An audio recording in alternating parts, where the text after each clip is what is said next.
Nelson Mandela spent just about 30 years in prison and came out a changed man. So it's interesting to me that he said about his incarcerated years that he had a wonderful opportunity for solitude and to think.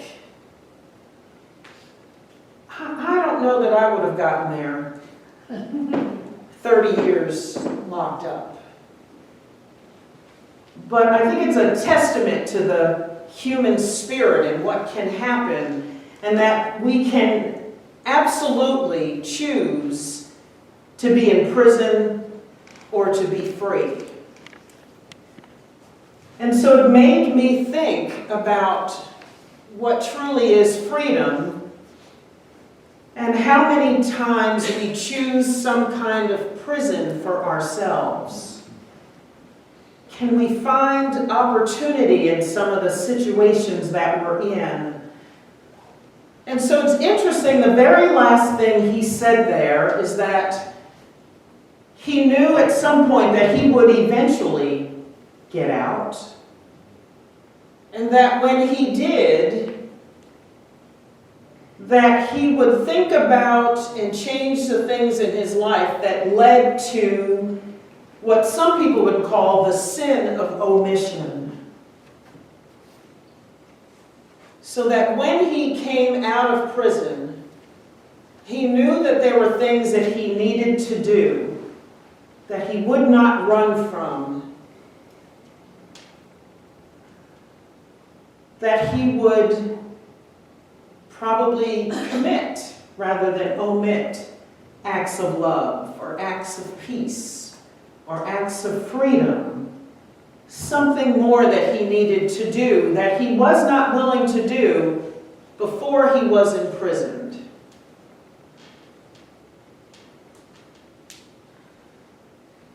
I find that pretty awe-inspiring.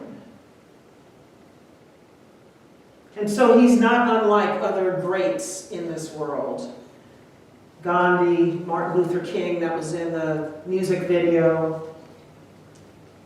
And I think sometimes we assume that we are not one of those greats. That there are just a handful of them that come and grace this earth from time to time. But I think, and our divinity says, more than implies, that we are all greats like that. And I think the ultimate choice is, what are you going to allow to imprison you, and where do you find freedom? And that freedom is indeed possible everywhere. Because if you can find it in 30 years of incarceration, and probably one of the worst places to be incarcerated, then I'm sure it's possible in every situation. Did you notice how tiny that cell was? That was his actual cell that he spent in Robben Island.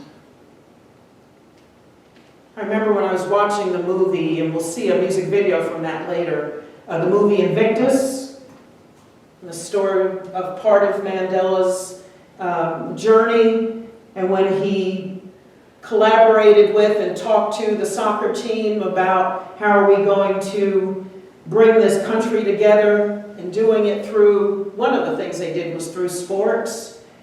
And the captain of the soccer team standing in that cell and putting his arms out and hitting the walls. Can you imagine? And he found freedom in that space. So that was an actual prison. Stone walls and bars.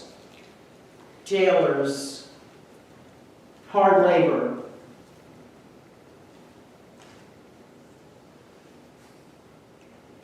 And again, how do we imprison ourselves in our lives? This is from Gifts from A Course in Miracles. It's entitled Freedom. Who could be set free while he imprisons anyone? A jailer is not free, for he is bound together with his prisoner. Look about the world and see the suffering there. Is not your heart willing to bring your weary brothers rest?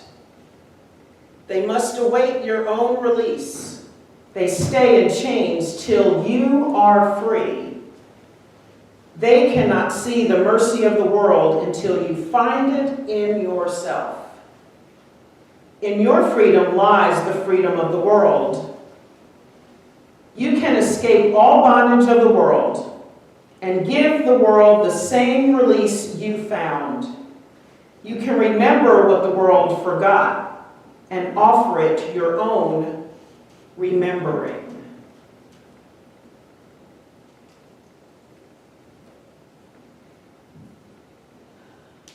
So as we free ourselves, we free the world. As we free ourselves, we free the world. As we loosen the chains of whatever binds us, our beliefs about the world, our judgments about the world, our judgments about each other, our judgments about what's happening. I believe it's a Buddhist philosophy that says there is no right and wrong, everything just is. And that whatever you attach to it is the meaning. That life isn't fair, life isn't unfair, life just is. However, we attach things to everything. This is good, this is bad, this is pretty, this is ugly, this is right, this is wrong. This makes me happy, this makes me sad. I must have this, I must have that. If I don't have it this way, it's not good.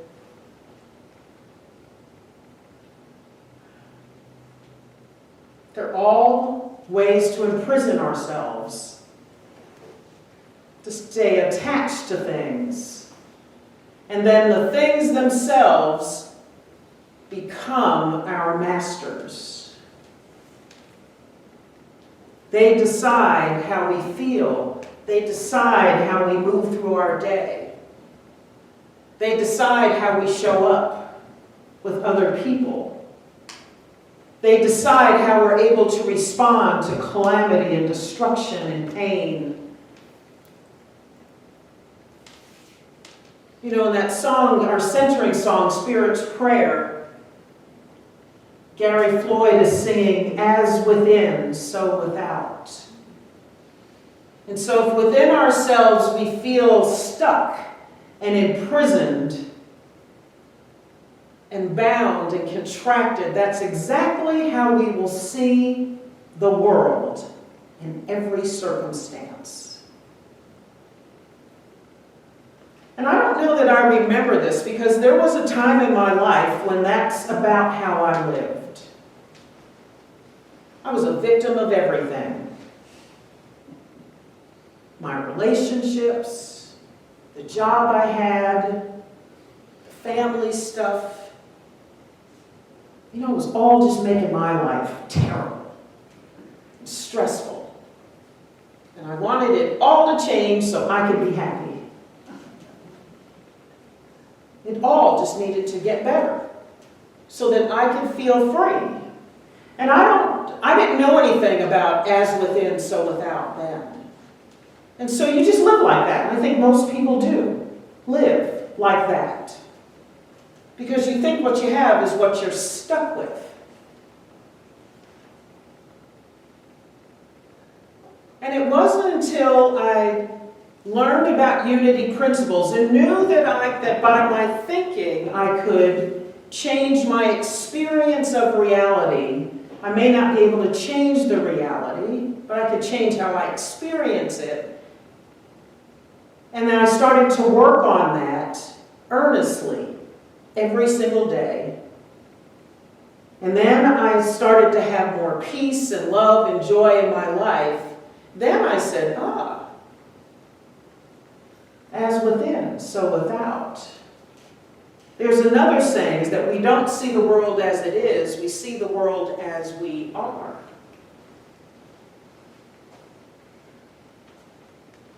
So yeah, I thought in my 20s and 30s, a lot of time my life was terrible.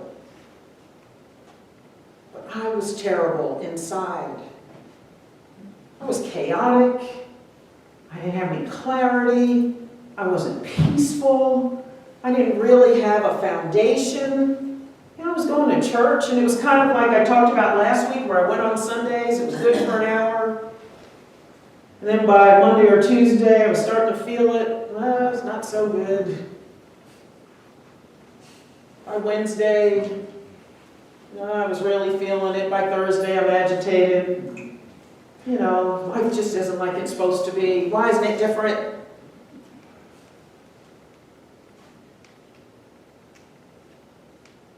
So that spiritual athlete I was talking about last week knows how to free herself, himself. Knows that it takes work, like we talked about last week. It takes practice. To know that as within, so without. And to do something about it. To sit and be present, you got to be present, because you got to know that this circumstance is really about my thinking.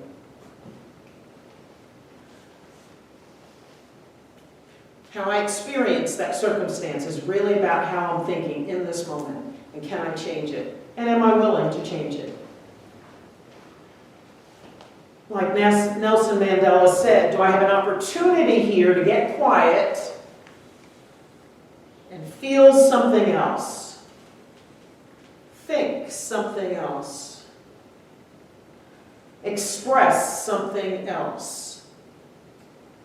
Other than what you think the circumstance is dictating. And again, as this passage says, it's not just about us. It's about the world. And so in those moments when we're wondering, how can I change the world? How can I do something about all of that stuff that's happening? The hunger, the war, all the divisiveness that we feel these days. If you've got divisiveness here, you see it outside of you. How could we possibly be divided? That might take some meditation time. Ask in your prayer time, how can I possibly be divided? How is that living here such that that is my experience out here? And then be patient for the answer. Because I know every single time I have asked, there was an answer. And it may not be what you want to hear. Because usually we're walking around thinking, I'm not doing that. That's everybody else. Everybody else is spouting hate. Everybody else is saying something divisive. Everybody else is doing this, doing that. It's not me, not me. And man, have I had some surprises when I asked those questions.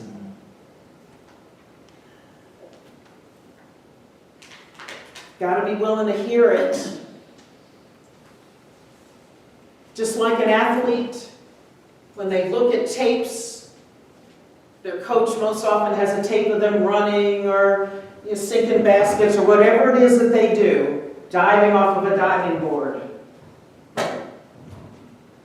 And they watch them over and over. How can I improve? How can I improve?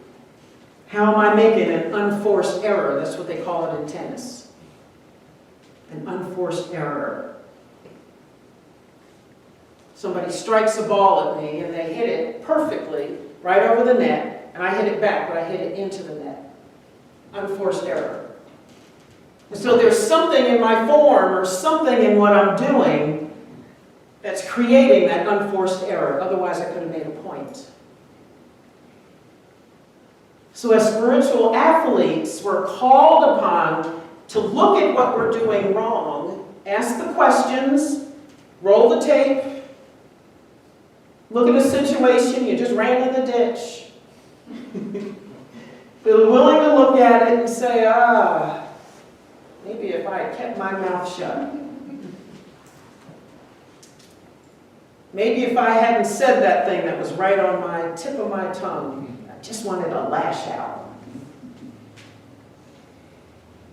Maybe if I had taken a breath like Judy did when she was reading the Daily Word, she paused. Because sometimes all it takes is a breath that's between us and some kind of verbal calamity.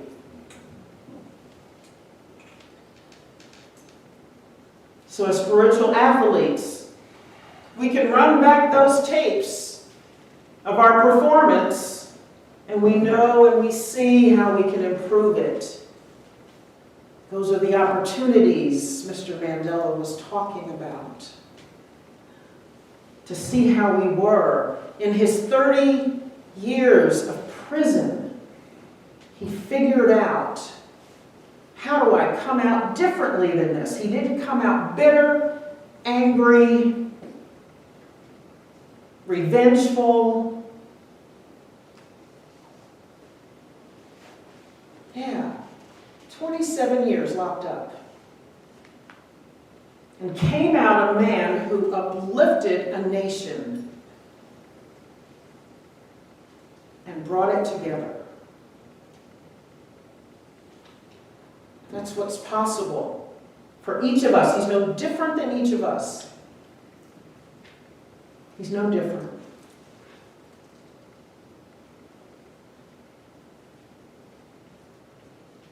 So we get to free ourselves, which is a wonderful thing.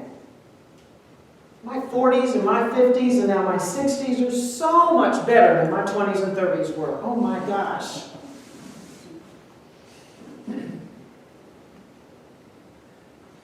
But I didn't know. I didn't know. I didn't know I had a choice. I thought life just happened.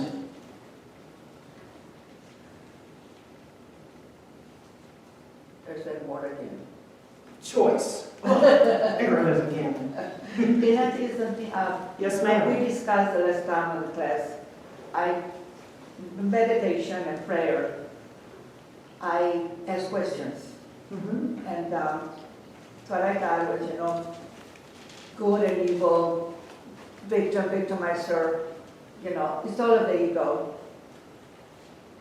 But when we realize that everything has a purpose, everything has a purpose.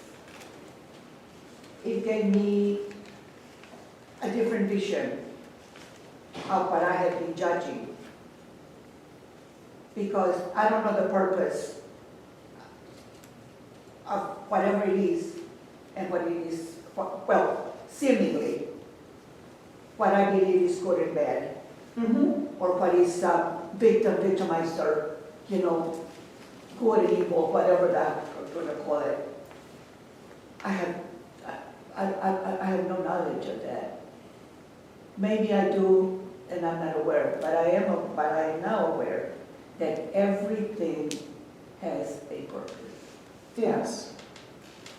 And that takes, again, a spiritual athlete knows that there's a purpose in everything. And that we can step back and know, and that's part of our faith, that as we step back, there is, in the absolute realm, a purpose for everything. Absolutely. And that we may not be able to see it in front of us because the circumstance is so it's really not up to untenable. us to see it. Mm-hmm. I don't think so. In my mind, I don't believe it's not for us to see it, but just to accept. That there is goodness. And let go of the resistance and just accept that everything, at least that's what is working for me, that everything has a purpose. And I would imagine that gives you a sense of freedom. Yeah, and there you go, it's freedom. Yes, it's freedom from all the stuff Yeah. that's all out there. And then- Yes. All the dirty language. Freedom. Yeah, freedom, yes. And so we get to choose, yes, the word. We get to choose how we think about it.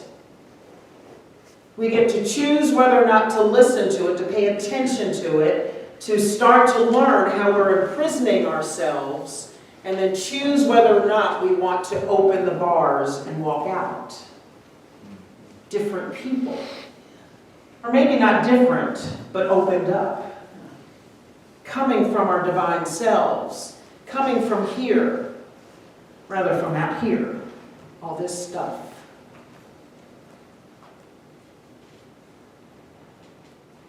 So are we willing to loosen the chains? Sometimes it's easier to sit in prison. Sometimes it's easier to play victim. Sometimes, well, it is more painful. And it was painful for me. Those were more painful years for me in my 20s and 30s. But it was less work for me to take some responsibility for it and say, I want to be free, and I am going to take responsibility for how I think about what's happening in my world and how I judge it. It was a paradigm change to say, life just is, it's not fair or unfair. And to really be in my divinity and to think, what is it for me to do right now in this situation?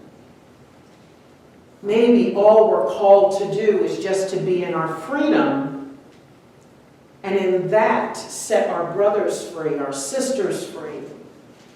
To have more of that freedom of energy, that free energy in the world, that loving energy in that world, that energy, that trust that there is goodness in all things.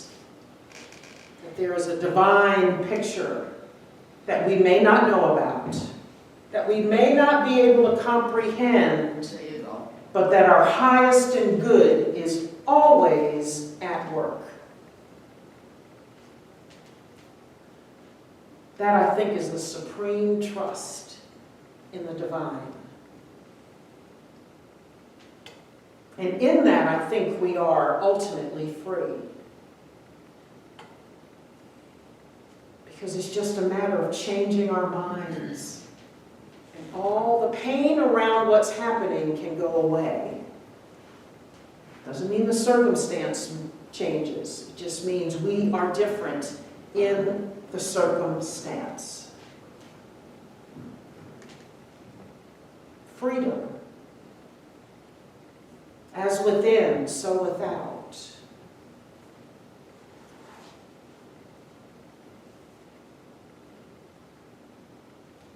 Yes. We are all greats.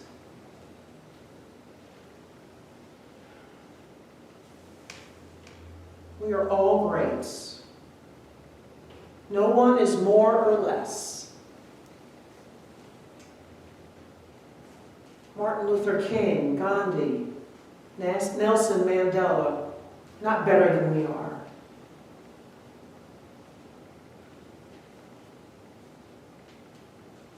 We are all greats, all here called to free ourselves and the world by changing our thinking, changing our paradigm, lifting up the world in all circumstances, holding the high watch, doing this. Head high, heart open, minds free.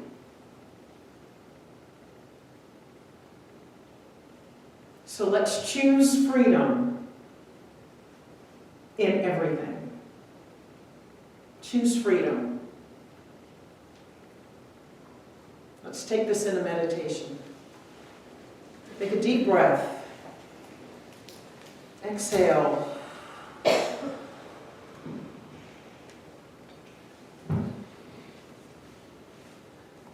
Just breathe. Pay attention to your heartbeat.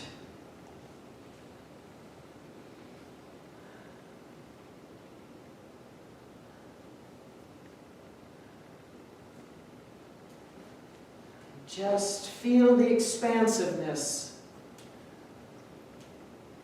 of spirit, of the energy that you are, whether in body or not. You are spirit. You are light.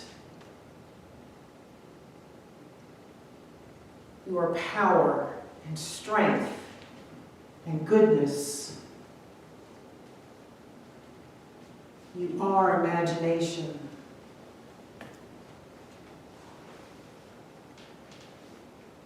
Able to see the world, able to see all things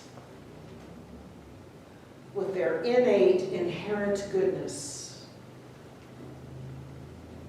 able to free and uplift not only your life, but the lives of all sentient beings on this planet.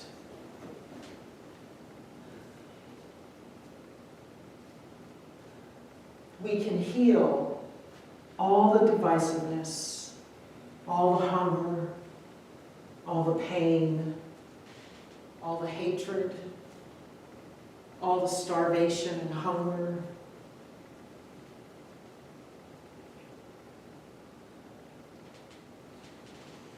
All of the damage to the planet, all of it can be healed.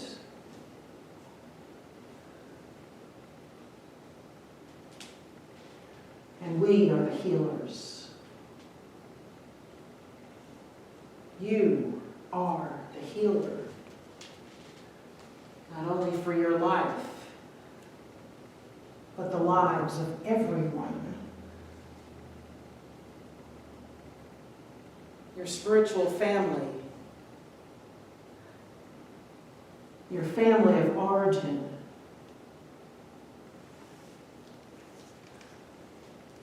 generations before and after you. There are no limits. Breathe in again.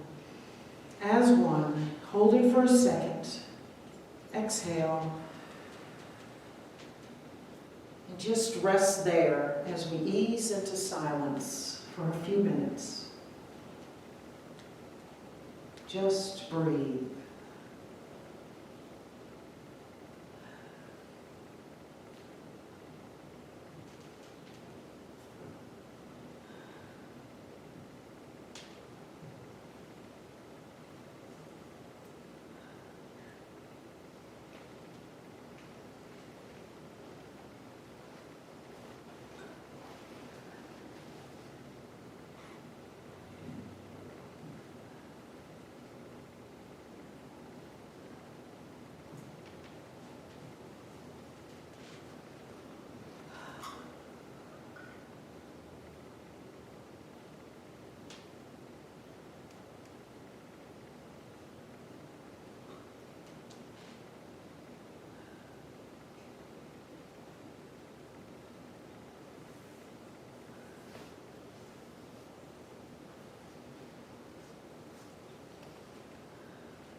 Be still and know that I am God. Be still and know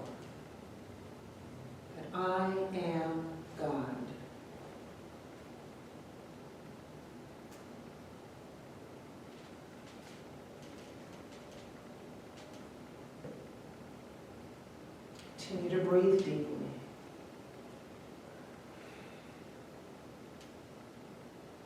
One more deep breath in. Together, one heart, one mind, one breath, one life. And exhale slowly, fully. And when you're ready, return your attention to the room.